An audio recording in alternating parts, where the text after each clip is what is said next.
ಸ್ನೇಹ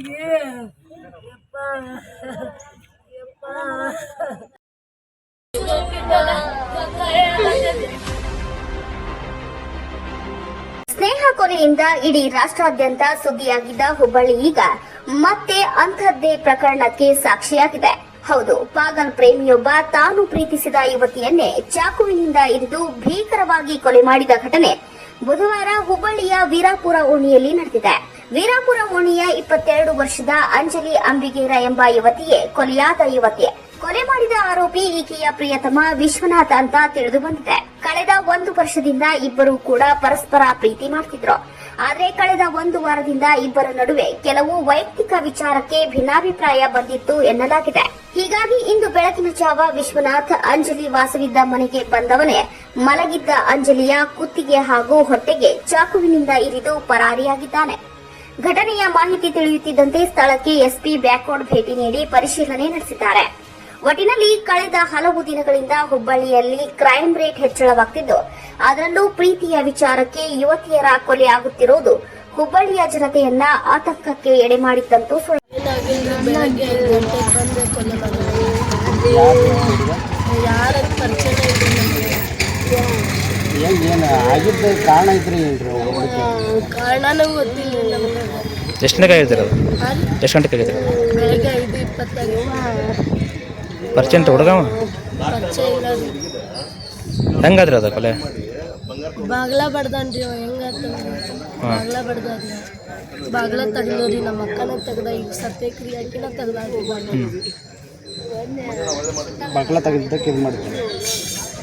ಏನು ಕಾರಣ ಇದ್ರ ಬೇಕಲ್ರಿ? ಕಾರಣ ಏನಿಲ್ಲ ರೀ, ಅವ ಪ್ರೀತಿ ಮಾಡಂತ ಕೇಳಿಂದ ಬಿದ್ದಿದ್ದ ಅಷ್ಟೇ ಕಾರಣ. ಅಂದ್ರೆ ಪ್ರೀತಿ ಮಾಡಲಿಲ್ಲ ಅಂತ ಹೇಳಿ ಇದು ಮಾಡ್ತೀವಿ. ಅಕ್ಕಿ ನಾವಲ್ಲ ಒಳ್ಳೆ ಅಂದ್ರೆ ಹಿಂಗೆ ಸಾಕು. ಏನು ನ್ಯಾಯ ಏನು ಕೇಳ್ತಾ ಇದ್ರಿ ನೀವು? ಏನಾದ್ರು ಅವ್ನು ಬಿಡಬಾರ್ದು ನೋಡ್ರಿ, ಅಷ್ಟ ಬಿಡಬಾರ್ದು ರೀ. ವಿಶ್ವ ಅಥವಾ ಏನು ಗಿರೀಶ್ ಅಂತ ಏನು ಹೆಸರು ಹೇಳ್ತಾರಲ್ಲ, ಈ ಹುಡುಗ ಮೂಲತಃ ಕ್ರಿಮಿನಲ್ ಬ್ಯಾಕ್ಗ್ರೌಂಡ್ ಇದ್ದಾವ. ಇವನ ಮೇಲೆ ಗಂಟಿಕೇರಿ ಇರ್ಬೋದು, ಬೆಂಡಿಗೇರಿ ಇರ್ಬೋದು, ಟೌನ್ ಇರ್ಬೋದು, ಎಲ್ಲ ಕಡೆಗೆ ಮೂವಿ ಮೇಲಾಗಿ 6 ತಿಂಗಳ ಹಿಂದ್ಗಡೆ ಅಂದರೆ ಈ ಘಟನೆಗೆ ಇದಕ್ಕೆ ಸಂಬಂಧ ಇಲ್ಲಾರ್ದಂಗೆ ಮತ್ತೊಂದು ಘಟನೆ ಮಾಡಿದ್ದಾವ. ಅದು ಅಂಬಿಗರ ಸಮಾಜ ಹುಡುಗಿನ ಕರೆಪ್ಪ ಅಂತ ಅವ್ರ ತಂದೆ ಆ ಮಗಳಿಗೆ ಅಪ್ರಾಪ್ತ ಬಾಲಿಕೆ ಆಕಿ, ವಯಸ್ಸಾಗಿಲ್ಲ. ಆ ಹುಡುಗಿಗೆ ಲವ್ ಅಫೇರ್ ಇಟ್ಕೊಂಡು ಆ ಹುಡುಗಿ ಮನೆಯಾಗಿರುವಂಥ ಬಂಗಾರಿಂಗರ್ಲಾರು ಕಳು ಮಾಡಿದ್ದ. ಹುಡುಗ ಕಳು ಮಾಡಿದಾಗ ಜೈಪಾಲ್ ಪಾಟೀಲ್ ಅಂತೇಳಿ CPI ಆಗಿದ್ರು ಬೆಂಡಿಗಿರಿ ಒಳಗೆ. ಅವಾಗ ನಾನು ಸ್ವತಃ ಫಿಸಿಕಲಿ ಹೋಗಿ ಕಂಪ್ಲೇಂಟ್ ಮಾಡಿಸಿದ್ರು. ಮಾನ್ಯ ಜೈಪಾಲ್ ಪಾಟೀಲ್ ಏನಂದ್ರು, ಇಲ್ಲ ಹುಡುಗಿ ಮೈನರ್ ಅದಾಳ, ಕೊಡು ತಗೊಳ್ಳು ಮಗಳು, ಯಾಕೆ ಆಕಿನ್ನ ಕೋರ್ಟು ಕಚೇರಿ ಸ್ಟೇಷನ್ಗಳಿನೂ ಹುಡುಗ ಸಿಕ್ಕಾಗ ಅವ್ನು ಟೈಟ್ ಮಾಡ್ತೀವಿ ಅಂತೇಳಿ ಸಮಜಾಯಿಸಿ ಹೇಳಿ ಕಳಿಸ್ಬಿಟ್ರು. ಜೇರ್ಕರ್ತ ಅವತ್ತು ಅವ್ರು FIR ಮಾಡಿದ್ರು ಅಂದ್ರೆ ಇವತ್ತಿಗೆ ಘಟನೆ ಹಾಕಿದ್ದಿಲ್ಲ. 1ನೇ ಪಾಯಿಂಟ್. 2ನೇದೇನ್ರಿಪ್ಪ ಅಂತಂದ್ರೆ, ಈ ಹುಡುಗಿ ತೀರ್ಕೊಂಡಾಳಲ್ಲ, ಈ ಹುಡುಗಿಗೆ 8 ದಿವಸದಿಂದ ಆಲ್ರೆಡಿ ಹುಡುಗ ಫೋನ್ ಮಾಡಿ ದಮ್ ಕೊಟ್ಟಾನ. ನೀನು ಬರ್ತೀಯೋ ಇಲ್ಲೋ ಮೈಸೂರಿಗೆ ಅಂತ ಕರೆದಾನ. ಆಕಿ ಬರೋಕ್ಕಾಗೋದಿಲ್ಲ ಅಂತಂದ. ಬರ್ಲಿಕ್ಕಂದ್ರೆ ನಿಹಾಂದ್ ಏನಾಗೈತಲ್ಲ ಅದಕ್ಕಿಂತ ಒಂದು ಹೆಜ್ಜೆ ಮುಂದಾಕೈತೆ ಅಂತ ದಮ್ ಕೊಟ್ಟಾನ. ದಮ್ ಕೊಟ್ಟಾಗ ಆ ಹುಡುಗಿ ಮತ್ತು ಹುಡುಗಿ ಅಮ್ಮ ಇಬ್ಬರು ಕೂಡಿ ಮತ್ತು ಪೊಲೀಸ್ ಸ್ಟೇಷನ್ಗೆ ಹೋಗಿ ಹೇಳ್ಯಾರ. ಅಲ್ಲಿ ಒಬ್ಬ ಮಹಿಳಾ ಸಿಬ್ಬಂದಿ ಅದಾರ, ಹೋಗವ ಅವ್ರು ಯಾರೋ ಕುಡಿದ ನಿಷೇಧ ಮಾತಾಡಿರ್ಬೇಕು ಅಂತೇಳಿ ಉಡಾಪಿ ಉತ್ತರ ಕೊಟ್ಟು ಕಳ್ಸ್ಯಾರ. ಅಂದ್ರೆ ಇಲ್ಲಿ ಜನರಿಗೆ, ಸಾಮಾನ್ಯ ಜನರಿಗೆ ನ್ಯಾಯ ದೊರಕಿಸುವಂಥ ಸಿಸ್ಟಮ್ ಎಲ್ಲೂ ಇಲ್ಲ. ಇದರಲ್ಲಿ ಪೊಲೀಸ್ ಸ್ಟೇಷನ್, ಪೊಲೀಸ್ ಇಲಾಖೆ ಏನೈತಲ್ಲ ಸಂಪೂರ್ಣ ವಿಫಲ ಆಗೈತಿ. ನಾ ಯಾವುದೋ ಒಂದು ಸರ್ಕಾರಕ್ಕಾಗಲಿ ಮತ್ತೊಂದಕ್ಕಾಗಲಿ ನಾನು ದೋಷ ಮಾಡೋದಲ್ಲ, ಬಟ್ ಪೊಲೀಸ್ ಇಲಾಖೆ ಥರ ಏನು ಘಟ್ಸ ಇಲ್ಲ.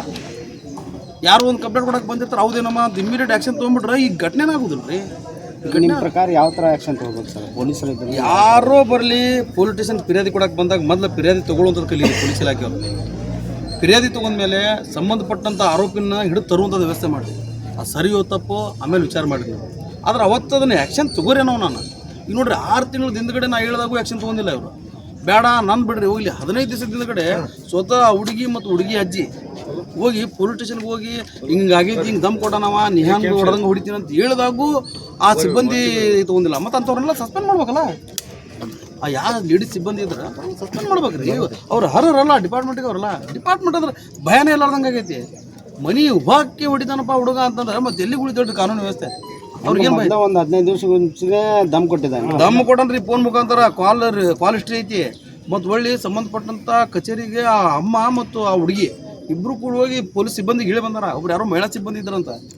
ಆ ಪಾಪ ಅನ್ಎಜುಕೇಟೆಡ್ ಹೆಣ್ಮಗಳು, ಅವ್ರು ಗೊತ್ತಿಲ್ಲ ಯಾರಾಗಿ ಹೆಸರು ಗೊತ್ತಿಲ್ಲ. ಬೇಕಾದ್ರೆ ಈಗ ನೀವು CC ಕ್ಯಾಮ್ರಾ ಚೆಕ್ ಮಾಡಿದ್ರೆ ಇವರಲ್ಲಿ ಸ್ಟೇಷನ್ಗೆ ಹೋಗಿದ್ದು ಗೊತ್ತಾಕೈತಿ. ಈ ಡಿಪಾರ್ಟ್ಮೆಂಟ್ ಏನು ಹೇಳಿತ್ರಿ ಆ ಟೈಮಿಗೆ? ಡಿಪಾರ್ಟ್ಮೆಂಟ್ ಉಡಾಪಿ ಉತ್ತರ ಕೊಟ್ಟು ಸರ್, ಇಲ್ಲೋಗಮ್ಮ ಅವೆಲ್ಲ ಪಿಕ್ಚರ್ದಾಗ ಇದ್ದಂಗೆ ಇರ್ತಾವ, ಅವೆಲ್ಲ ತಲೆ ಕೆಡಿಸಬೇಡ, ಹಂಗೆಲ್ಲ ಆಗುದಿಲ್ಲ, ಮೂಢನಂಬಿಕೆ ಅಂತ ಹೇಳ್ಕೊಳ್ಳಿ ಸರ್, ಹಂಗಾಕವ್ ನೀವೆಲ್ಲ ಅಂತ ಹೇಳ್ಕೊಳ್ಳಿ ಸರ್. ಮತ್ತು ಆಗೈತಲ್ರಿ ಈಗ ಒಂದೇ ವಾರ್ಡ್ನಲ್ಲಿ ಒಂದೇ ವಾರ್ಡ್ನಲ್ಲಿ 2 ಕೇಸ್ ಆದವು, ಇಬ್ರು ಅದೇ ವಾರ್ಡ್ನವ್ರೆ.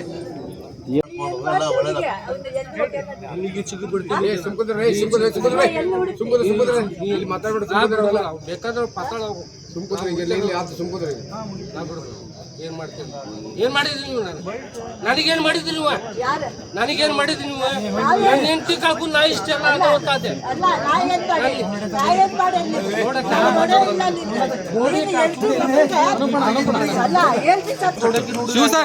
ಹಳೆ ನೋಡಿ ಏನು ಮಾಮ ಇದಂತ ನಾ ಏನು ಮಾಡಿದ್ರಿ ಇವ್ರಿಗೆ ಹೇಳಿ ನೋಡೋಣ.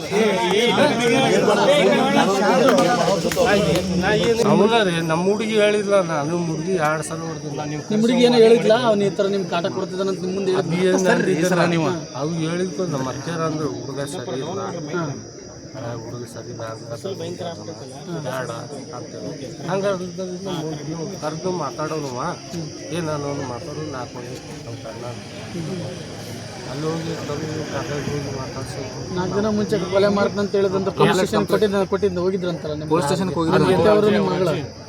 ಅವ್ರಿಗೆ ಅದೇನು ಹುಡುಗಿ ಬಿಟ್ಟಿದ್ದು ಅದ್ರ ಬಗ್ಗೆ ನನಗೇನು ಹೇಳಿದ್ದು, ನಮ್ಮ ಹುಡುಗಿ ಹೇಳಿದ್ದು ಇಷ್ಟು ನಾನು ಅದು ವಾರ್ನ್ ಮಾಡಿದ್ದೆ ಅವ್ನಿಗೆ, ವಾರ್ನ್ ಮಾಡಿ. 5ವರೆಗೆ ಫೋನ್ ಬಂದಿಲ್ಲ ಅನ್ನೊಬ್ಬ, ಮತ್ತು ನನ್ನ ಮೊಮ್ಮಗಳಿಗೆ ಚಾಕು ಹಾಕಿ ಬಂದಾರ ಅಂದ್ಕೊಳ್ಳಿ ಅದನ್ನು ಹೋದ ನೋಡಿದ ತಕ್ಷಣ ಮತ್ತು ಪೊಲೀಸ್ ಇಲಾಖೆ ನಮ್ಮ CP ಅವ್ರಿಗೆ ಫೋನ್ ಮಾಡಿದೆ. CP ಅವ್ರು ಇಮಿಡಿಯೇಟ್ ಆಗಿ ಬಂದು ಎಲ್ಲರಿಗೆ ತಂದು ಅವರು ಕೊಟ್ಟು ಏನು ಬಾಡಿ ಏನು ಮಾಡ್ಕೊಂಡು ಮಾಡಿ ಮತ್ತು ನಮ್ಮ ಫೋಟೋಸ್ ಎಲ್ಲ ಕೊಟ್ಟು ಆ ಪ್ರಕಾರ ತನಿಖೆ ನಡೆಸ್ಯಾರ ಅವರು ಪೊಲೀಸರು.